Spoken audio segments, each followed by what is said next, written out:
Welcome to spoken English master class. ইংরেজি শিখতে দুটি প্রসেস ব্যবহার করা হয়, একটি হলো বেসিক আর অন্যটি হলো স্ট্রাকচার। সাবজেক্ট, ভার্ব, অবজেক্ট, এই তিনটি পিলারের উপর নির্ভর করে রয়েছে আমাদের ইংরেজি জানা, ইংরেজি বলা, সমস্ত কিছু। এই তিনটি পিলার যদি তুমি জানো, 3 মাস কেন, 3 মাসের খুব কম সময়ে তুমি ইংরেজিতে বলতে পারবে, লিখতে পারবে, সমস্ত কিছু করতে পারবে।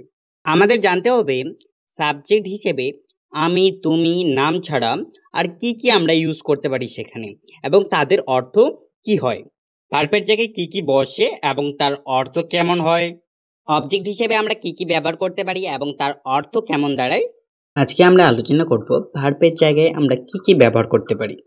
ভার্বের জায়গায় আমরা অক্সিলারি ভার্ব যেমন am, is, are, was, were ব্যবহার করে থাকি। হ্যাভ ভার্ব যেমন has, have, had। Modal verb shall, should, will, would, can, could, may, might এবং ফ্রেজাল ভার্ব বা গ্রুপ ভার্ব। এছাড়াও ভার্বের কিছু ফ্রেজ রয়েছে যেগুলো আমরা ভার্বের জায়গায় ব্যবহার করে থাকি। অক্সিলারি ভার্ব যেমন I am Tulen, he is Rohim, they are boys।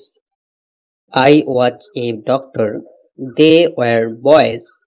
Have verb যেমন I have a pen, she has a dog, I had a pen।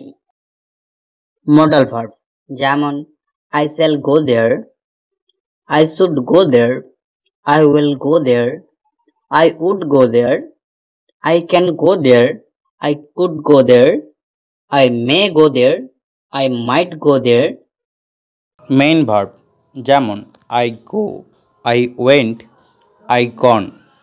Phrasal verb যেমন I go out for a walk।